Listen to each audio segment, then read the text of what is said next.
Dear students, आज हम संकरण की घटना अर्थात हाइब्रिडाइजेशन के बारे में स्टडी करने जा रहे हैं। तो संकरण हाइब्रिडाइजेशन में सबसे पहले हम कुछ परमाणुओं जैसे बेरिलियम, बोरोन, कार्बन आदि के सबसे पहले ग्राउंड स्टेट अर्थात निम्नतम अवस्था में इलेक्ट्रॉन विन्यास देखते हैं। बेरिलियम में 1s2 2s2 जिसमें अनपेयर्ड इलेक्ट्रॉन्स की संख्या 0 है। बोरोन जिसमें 1s2 2s2 2p1 में अनपेयर्ड इलेक्ट्रॉन 1 है। और कार्बन 6 जिसमें 1s2 2s2 2p2 में केवल 2 ही अनपेयर्ड इलेक्ट्रॉन्स होते हैं। संयोजकताएं इनकी जबकि बेरिलियम की 2, बोरोन की 3 और कार्बन की 4 संयोजकता होती है। अनपेयर्ड इलेक्ट्रॉन्स की जितनी संख्या होती है हम जानते हैं कि उतने ही कोई अणु, कोई परमाणु उतने ही बंध बना सकता है। तो बेरिलियम में 0 अनपेयर्ड इलेक्ट्रॉन होते हुए भी द्विसंयोजी यौगिक, बोरोन के 3 संयोजी और कार्बन के 2 अनपेयर्ड इलेक्ट्रॉन होते हुए भी चतुसंयोजी यौगिक पाया जाता है। इसको समझाने के लिए हम उत्तेजित अवस्था विन्यास देखेंगे। यहाँ पर पहले हम इनके उदाहरण देख रहे हैं, जैसे बेरिलियम के BeH2, BeF2, बोरोन के BCl3, BF3, BH3 आदि यौगिक और कार्बन के CH4, CCl4 और ये C2H6 ये इसके चतुसंयोजी यौगिक हैं। अतः हम अब उत्तेजित अवस्था में इनका विन्यास देखते हैं। बेरिलियम में 2s से 1 इलेक्ट्रॉन 2p में उत्तेजित हो जाने के कारण 2 अनपेयर्ड इलेक्ट्रॉन्स क्रिएट हो जाते हैं। ये यहाँ पर इनका विन्यास को प्रदर्शित कर रहा है, जिसमें ये 2 अनपेयर्ड इलेक्ट्रॉन्स हैं। अनपेयर्ड इलेक्ट्रॉन्स की संख्या यहाँ दी गई है। बोरोन में इलेक्ट्रॉन विन्यास उत्तेजित अवस्था में इस प्रकार है। एक s से इलेक्ट्रॉन एक 2p में चला जाने के कारण यहाँ पर 3 अनपेयर्ड इलेक्ट्रॉन्स क्रिएट हो जाते हैं और ये इसकी त्रिसंयोजी व्यवस्था को प्रदर्शित कर रहा है। कार्बन 6 में s से 1 इलेक्ट्रॉन इसी प्रकार 2p में चला जाने के कारण 4 अनपेयर्ड इलेक्ट्रॉन्स क्रिएट हो जाते हैं, जो इसकी चतुसंयोजकता को समझा सकता है। किंतु हम जानते हैं कि बेरिलियम, बोरोन और कार्बन के क्रमशः इतने जो बंध बनते हैं, बेरिलियम का 2, बोरोन के 3 और कार्बन के 4 बंध, ये 4 बंध समरूप होते हैं। जबकि हम देखें तो कार्बन का एक बंध s कक्षक से और 3 बंध p कक्षक से भिन्न भिन्न कक्षकों से बन रहा है। तो कार्बन के चारों बंध समरूप होना सामान्य अवस्था में इस प्रकार के अलग अलग कक्षकों से बंध निर्माण द्वारा नहीं समझाया जा सकता। तो कार्बन के और अन्य सभी यौगिकों के समरूप, सभी बंधों के समरूप होने को पोलिंग ने संकरण की अवधारणा द्वारा समझाया। पोलिंग वैज्ञानिक ने ही संकरण की अवधारणा दी थी। अब हम संकरण के बारे में स्टडी करेंगे कि संकरण किस प्रकार संकरण के द्वारा पोलिंग ने इनके विभिन्न बंधों के समरूप होने को प्रदर्शित किया है। यहाँ हम सबसे पहले संकरण की परिभाषा देखेंगे। संकरण की परिभाषा में जब किसी परमाणु के लगभग समान ऊर्जा वाले विभिन्न कक्षक मिलकर ऊर्जा के पुनर्वितरण द्वारा उतनी ही संख्या में समान ऊर्जा और समान आकृति के उतने ही नए कक्षक बनाते हैं, तो यह प्रक्रिया संकरण कहलाती है।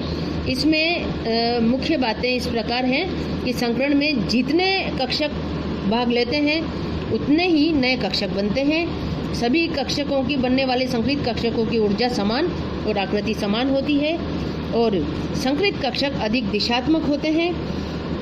अधिक दिशात्मक होने के कारण इनसे बने बंध भी प्रबल होते हैं। संकरित कक्षक अधिकतम दूरी पर व्यवस्थित होकर के अणु को एक विशेष ज्यामिति प्रदान करते हैं, जैसे CH4 की एक विशेष संरचना, समचतुष्फल की ज्यामिति, BF3 की समतल त्रिकोणीय ज्यामिति आदि।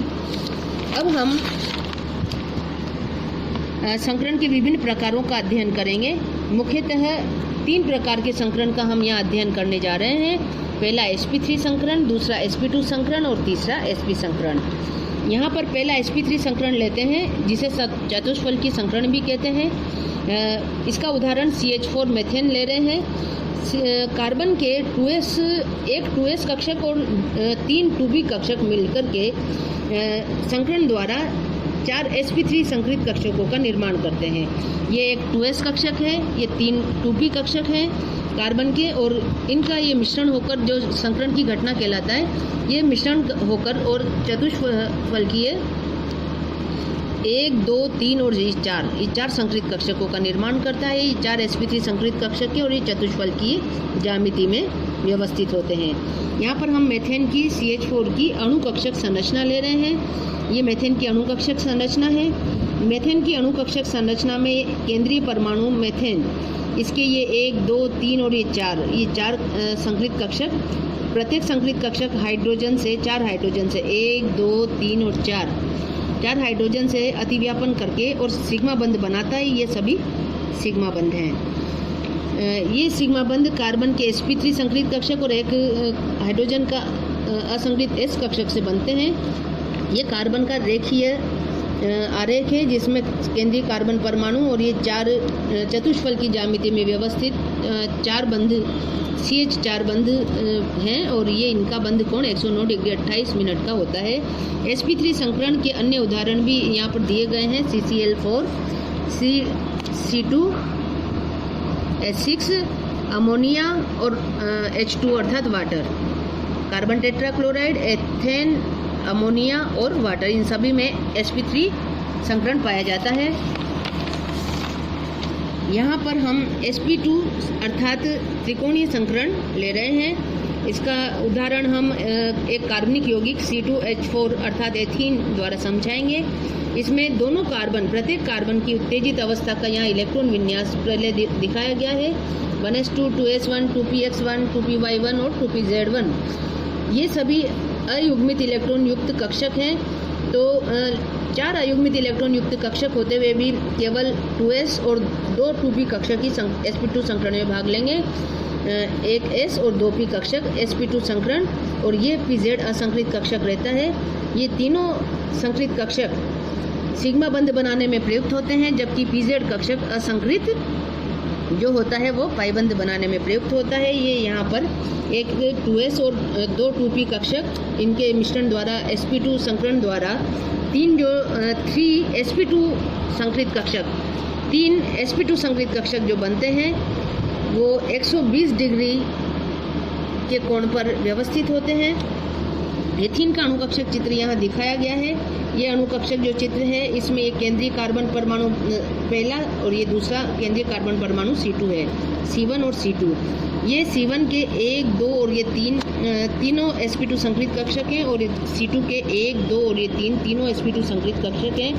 दोनों कार्बन के मध्य 1 और ये 2 दोनों पालियों के अतिव्यापन द्वारा ये सिग्मा बंध का निर्माण हो रहा है, जबकि ये जो दूसरे sp2 संकरित कक्षक है ये दोनों हाइड्रोजन से अतिव्यापन करके और 2 सिग्मा बंधों का निर्माण C1 करता है और 2 CH बंधों का सिग्मा बंधों का निर्माण C2 करता है। असंकरित pz कक्षकों के अतिव्यापन से साइड वाइज अतिव्यापन से ये पाई बंध का निर्माण होता है। ये एथीन का अणुकक्षक चित्र है। यहाँ पर हम एथीन का रेखीय चित्रण भी कर रहे हैं, जहाँ पर ये कार्बन कार्बन सिग्मा और ये कार्बन कार्बन के मध्य पाई बंध और ये कार्बन के सापेक्ष चारों हाइड्रोजनों की व्यवस्था, जिसमें ये सभी सिग्मा और पाई बंधों का प्रदर्शन किया गया है। अब हम sp संकरण लेते हैं। sp संकरण में, जिसे रेखीय संकरण भी कहते हैं, इसका उदाहरण हम C2H2 एथाइन नाम के कार्बनिक यौगिक द्वारा समझाएंगे। यहाँ पर एक 2s कक्षक कार्बन का और उसी कार्बन का 2p कक्षक मिश्रित होकर अर्थात संकरित होकर के ऊर्जा के पुनर्वितरण द्वारा 2sp संकरित कक्षक बनाएंगे, अर्थात 2sp संकरित कक्षक बनाएंगे। इन दोनों की ज्यामिति इस प्रकार होती है। ये रेखीय व्यवस्था में एक ही अक्ष पर व्यवस्थित होते हैं।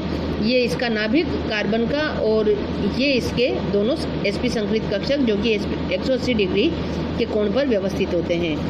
यहाँ पर हम एथाइन C2H2 का अणुकक्षक चित्रण प्रदर्शित कर रहे हैं, जिसमें ये एक कार्बन और ये दूसरा C2 कार्बन ले रहे हैं। इसमें प्रथम कार्बन के दोनों sp संकरित कक्षक और ये दूसरे कार्बन के दोनों sp संकरित कक्षक, C1 और C2 के दोनों sp संकरित कक्षक आपस में मध्य में सिग्मा बंध बनाते हैं, और दूसरा संकरित कक्षक इस कार्बन का हाइड्रोजन के साथ में, और इस कार्बन का भी दूसरा संकरित कक्षक हाइड्रोजन के साथ में सिग्मा अतिव्यापन करता है, जबकि ये pz और ये py इसके py और pz से अतिव्यापन करके और पाई बंधों का निर्माण करते हैं। ये यहाँ पर एथाइन का रेखीय आरेख भी प्रदर्शित किया गया है। C1 और ये C2, इन C1 का और C2 के मध्य सिग्मा बंध, C1 का H और C2 का H से सिग्मा बंध, और ये इनके दोनों पाई बंधों की व्यवस्था प्रदर्शित की गई है। इस प्रकार एथाइन की रेखीय संरचना होती है।